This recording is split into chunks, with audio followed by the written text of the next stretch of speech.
जन की बात की तो संजय सरकार जी खिलखिलाकर हंस दिए। कोई अंदर की रिपोर्ट शायद उनके पास भी होगी। संजय सरकार जी, आप बताइए, भवानीपुर में मुकाबला कड़ा तो है, दिलचस्प तो है, ये तो लोग मान ही रहे हैं ना भाई। किसी के गढ़ में जाकर अगर बीजेपी चुनौती दे रही है और बड़े बड़े नेता वहां मौजूद हैं और टीएमसी के कार्यकर्ताओं को विरोध करना पड़ता है नॉमिनेशन वाले दिन अमित शाह जी का, तो कुछ तो मुश्किल सामने आ रही होगी ना।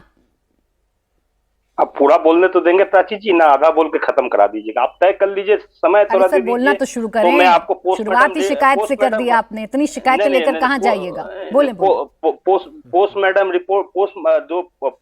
रिपोर्ट जो आया है, हम आपको पूरा बता दें। अमित शाह एकदम बिल्कुल शुभेंदु अधिकारी को बकरा बना दिया, बलि का बकरा। ये चुनाव के बाद में राजनीतिक कैरियर जीरो। और वरिष्ठ पत्रकार भी जो बात बताता है ना, कभी ठीक नहीं होता। लास्ट टाइम भी बहुत बंगाल लोकसभा चुनाव के लिए 30 सीट भारतीय जनता पार्टी को मिल गया। हम बोला था 10-12 भी क्रॉस कर जाएंगे तो बहुत बड़े बात है। आखिर तक वहीं जाकर समझ गया था। इस बार भी भारतीय जनता पार्टी बंगाल में 50 सीट क्रॉस नहीं कर पाएंगे, पहले यहां से बताकर। देखिए 2021 में 2 मई के दिन में आपको 4 बजे जब चुनाव नतीजा दीदी का निकले थे, उस समय दीदी 1200 वोट से जीत गया था। कौन से ऐसे माहौल खराब हो गया था, कैसे का हो गया था? फिर आपको रिकाउंटिंग के बाद रात 9 बजे डिक्लेयर करने पड़ा। 1954 वोट से भारतीय जनता पार्टी को उम्मीदवार जीता। बाद में मालूम पड़ा प्रिसाइडिंग ऑफिसर को 2 व्यक्ति ने, एक लाहिरी बोल के, एक चंदा बोल के, दोनों मिलकर प्रिसाइडिंग ऑफिसर बंदूक पकड़ के लिखा ली है।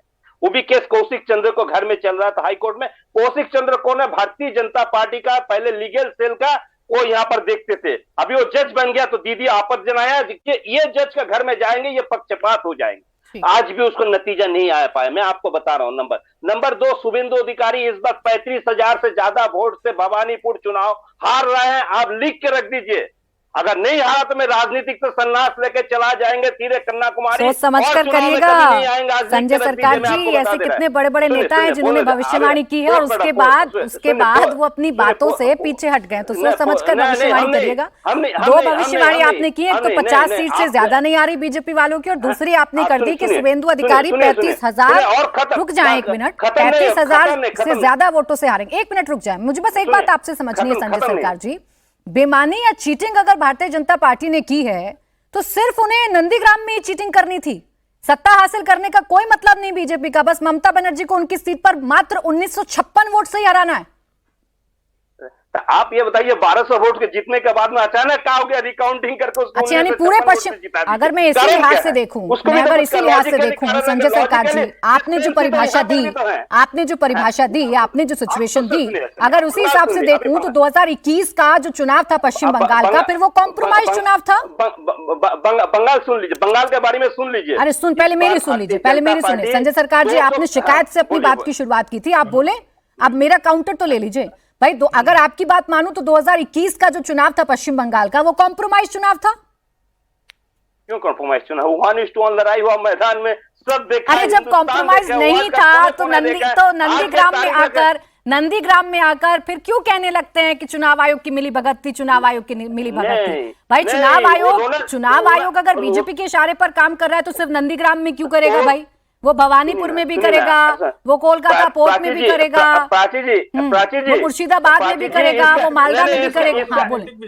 इसका उसको राजनीतिक कैरियर शुभेंदु अधिकारी का खत्म हो जा रहा था और ये रोना चालू कर दिया था। अमित शाह ने फोन करके बोला शुभेंदु को जिताओ। अरे लीजिए, अभी कह रहे हैं कि शुभेंदु अधिकारी को बलि का बकरा बना दिया, और अब कह रहे हैं कि शुभेंदु अधिकारी के रोने पर गृह मंत्री अमित शाह परेशान हो गए थे। तो वो तो इम्पोर्टेंट हुए ना भाई, वो तो इम्पोर्टेंट हुए।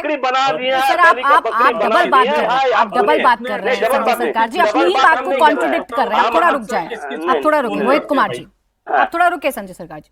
रोहित कुमार जी, पश्चिम बंगाल के इस चुनाव में सबसे ज्यादा चर्चा भवानीपुर की हो रही है। क्या संभव है कि बीजेपी वहां कुछ मुश्किल पैदा कर पाएगी, या दीदी क्लियर कट भवानीपुर में अभी मजबूत दिख रही है? देखिए, नंदीग्राम के आंदोलन ने सुश्री ममता बनर्जी जी को पश्चिम बंगाल में भवानी के रूप में प्रतिष्ठित किया था, लेकिन उसी नंदीग्राम ने भगवान शंकर की सवारी और भगवान शंकर के प्रिय नंदी जी की कृपा से शुभेंदु अधिकारी जी के नेतृत्व में ममता बानो को जमींदोज कर दिया था।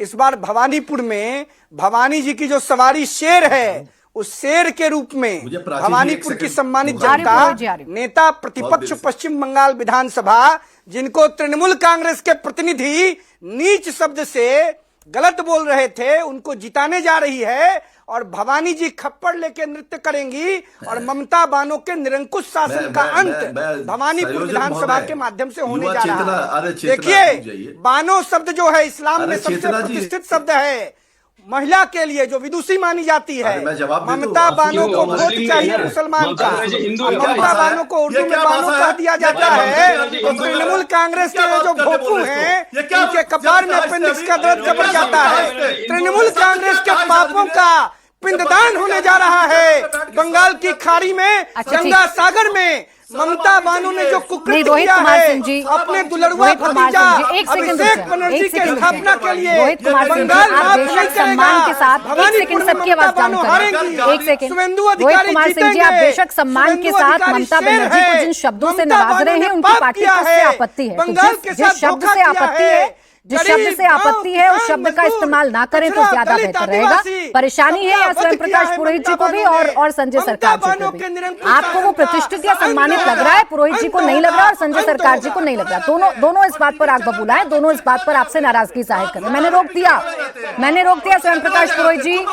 अरे रुक जाइए, अरे मैंने रोक दिया स्वयं प्रकाश पुरोहित जी, स्वयं प्रकाश पुरोहित जी, स्वयं प्रकाश पुरोहित जी और संजय सरकार जी एक एक करके बोलना। सर, इतना एग्रेशन किस काम का? आप प्राची जी मेरी बात को जाने दीजिए। आप अगर मेरी बात को नहीं जाने दे रही है तो आप लोकतंत्र की हत्या कर रही है।